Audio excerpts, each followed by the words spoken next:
नमस्कार सगळ्यांना. कशा आहात सगळेजण? तर तुमच्या सगळ्यांचं माझ्या एका यूट्यूब व्हिडिओमध्ये पुन्हा एकदा स्वागत आहे. तर सगळ्यांना गुड मॉर्निंग. आणि इथे माझी सकाळची बाकीची सगळी कामे झालेली होती. आज शर्वरीचं दुपारचं स्कूल होतं, त्याच्यामुळे आज शर्वरीला स्कूलमध्ये शेवपुरी न्यायची होती. म्हणजे शेवपुरी बनवण्यासाठी जे काही साहित्य लागतं ते सगळं घरातूनच तयार करून आणायचं होतं. फक्त पुऱ्या वगैरे मी रेडीमेड आणल्या होत्या आणि बाकीचं सगळं रगडा किंवा चिंचेचं पाणी वगैरे ते सगळं घरीच बनवलेलं होतं. आणि त्याचबरोबर शर्वरीला आज कम्युनिटी हेल्पर म्हणून पण जायचं होतं. म्हणजे आपण कोणत्याही प्रकारचं गेटअप करू शकत होतो. तर मी आज तिला नर्स बनवलेलं होतं. तर इथं तिची प्रिपरेशन करून घेत होती आणि इथं चिकूचं आणि शरूचं खेळायचं पण चाललेलं होतं. बेटा और कुछ खाओ खाजी। क्या खाया तुमने? खाओगी। खाओ खाया? हाँ। तो अभी तुम्हें तो सुई लगी। तो अभी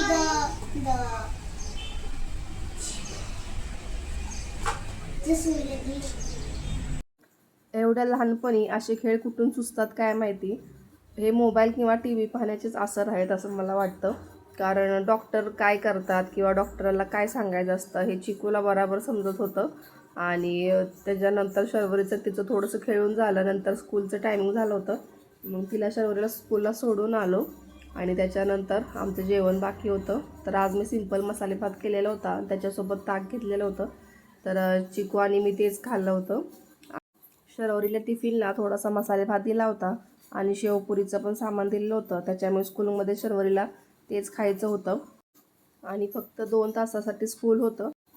आणि स्कूलमध्ये असं वेगळं काही कार्यक्रम वगैरे असेल तर मुलांना असं शेवपुरी किंवा असं काही स्नॅक आयटम वगैरे असेल तर ते खाल्लं तरी पोट भरून जातं. त्याच्यामुळे जास्त काही टिफिनला द्यायची गरज पडत नाही. नाहीतर इतर वेळी आपण पोळी भाजी वगैरे तर देतच असतो. मग त्याच्यामुळे ती म्हटली मम्मा मला आज मसाले भात चालेल. आणि शेवपुरी तर होतीच टिफिनला. घरी आल्यावरती सगळ्यांनी मस्त असं चहा वगैरे पिला. त्याच्यानंतर थोडासा रेस्ट केला आणि नंतर लागले संध्याकाळच्या कामाला. म्हणजे संध्याकाळचा स्वयंपाक वगैरे करायचा होता. तर आज मी हुलगे आणलेले होते, हुलगे मोड आणलेले होते. तर ते सुकी भाजीसाठीच आणलेले होते, पण त्याच्यानंतर रस्सा भाजी बनवायची होती म्हणून त्याचं मी कालवण बनवलेलं होतं. इथं आम्ही त्याला कालवण पण म्हणतो. आणि एका साईडला भात वगैरे पण बनवून घेतलेला होता. ह्याच्यामध्ये थोडंसं वाटण पण घातलेलं होतं खोबरं आणि लसूणचं. नाहीतर शक्यतो कांदा आणि टोमॅटो चिरूनच घालते, पण थोडंसं वाटण घातलं फक्त खोबरं लसूण आणि कोथिंबीर. तरी पण अशी रस्सा भाजी खूप छान होते. आणि थोडंसं शेंगदाण्याचं कूट घातलं होतं. जास्त वेगळं काही घातलेलं नाही. थोडंसं वाटण घातल्यामुळे भाजीला टेस्ट खूप छान आली ते. संध्याकाळचं थोडंसं रुटीन घाईचं असतं, कारण संध्याकाळी पण पाणी येतं, मग पाणी वगैरे पण भरायचं असतं. आणि चहाची किंवा अशी आपली स्वयंपाकाची वगैरे भांडी वगैरे असतात, त्याच्यामुळे थोडी कामं जास्त असतात. तरी आता चिकू जास्त सतवत नाही. त्यांना टी व्ही किंवा असं कार्टून वगैरे लावून दिलं तर ते बघत बसतात. आणि शर्वरीचं पण थोडा अभ्यास वगैरे पण घ्यायचा होता, कारण तिची आता एक्झाम पण जवळ येत आहे. तर त्याच्यासाठी मी आधी स्वयंपाक वगैरे उरकून घेतला.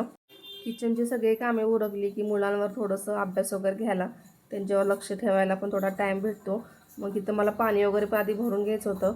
पाणी संध्याकाळचं जास्त नाही, फक्त बॉटल वगैरेच फिल करायचे असतात. आणि सकाळचं मी सगळ्या बॉटल वगैरे घासूनच भरत असते, संध्याकाळी फक्त फिल करून ठेवते. आणि म्हटलं आता स्वयंपाक वगैरे झाला आहे तर जेवढी स्वयंपाकाची भांडी आहेत ती क्लीन करून घ्यावी, म्हणजे परत जेवण वगैरे झाल्यावरती जास्त पडत नाहीत. आणि थोडंसं मग किचन पण क्लीन राहतो, म्हणजे नंतरचे पण भांडे वगैरे घासायला जरा थोडंसं मूळ होतो. म्हणजे तर जास्त एकदम भांडी बघितली तर घासायला खूप वैताग पण येतो आणि वेळ पण लागतो. मग त्याच्यासाठी मी आधी पाणी वगैरे भरून घेतलं आणि पटपट भांडी वगैरे पण घासून घेतली. त्याच्यानंतर आम्हाला जेवायचं पण होतं आणि तो तवा थोडा गरम होता, मग त्याच्यावर थोडंसं पाणी ओतून ठेवलं. म्हटलं तो पण घासून ठेवावा, म्हणजे परत जेवण झाल्यावरती थोडीशी भांडी कमी पडतेली. आणि त्याच्यानंतर इथं गॅस वगैरे पण पुसून घेतला. आणि बाकीचे म्हटलं जेवण वगैरे झाल्यावरती राहिलेला किचन वगैरे क्लीन करून घ्यायचा. तर आजचं असंच माझं रुटीन होतं. आणि थोडंसं आज धावपळीचं पण होतं, कारण शर्वरीला पण तयार करून तिचं स्पीच वगैरे पण करून घ्यायचं होतं त्याच्यामुळे. आणि पण छान वाटतं असं मुलांना असं कोणत्याही गोष्टीत थोडंसं पार्टिसिपेट केल्यावरती, त्यांना पण थोडंसं एक्साइटमेंट वाटते अशा नवीन नवीन गोष्टी ट्राय करण्यासाठी. तरी आम्हाला लेटच समजलेलं होतं, म्हणजे टीचरांनी खूपच लेट मेसेज केलेला होता. त्याच्यामुळे आम्ही वेगळी काही जास्त तयारी केली नाही. घरी जे सामान उपलब्ध होतं त्या साहित्यातून आम्ही तिला नर्स बनवलेलं होतं. आपण कोणत्याही प्रकारचे कम्युनिटी हेल्पर म्हणून त्यांना बनवू शकतो. टीचर, फार्मर असं करू शकतो.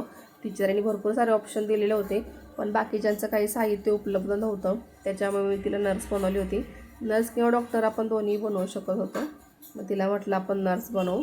मग त्याच्यानंतर तिनं पण तिचा दिवस खूप एन्जॉय केला आणि स्पीच वगैरे पण केलं होतं स्कूलमध्ये आणि शेवपुरीचा पण आनंद घेतलेला होता. त्याच्यानंतर सगळे किचन वगैरे क्लिनिंग केल्यानंतर शर्वरीला थोडंसं अभ्यासाला बसवलं होतं, कारण जेवणाचा पण टाईम होत आलेला होता. जेवण वगैरे करून घ्यायचं होतं. मग शर्वरीचे पप्पा पण आले. मग आम्ही सगळ्यांनी मस्त असं जेवण करून घेतलेलं होतं. साधं सिंपलच होतं, पण छान वाटत होतं. तर असा होता आजचा माझा दिवस. कसा वाटला नक्की कमेंट करा आणि चॅनलला सबस्क्राईब करा. बाय.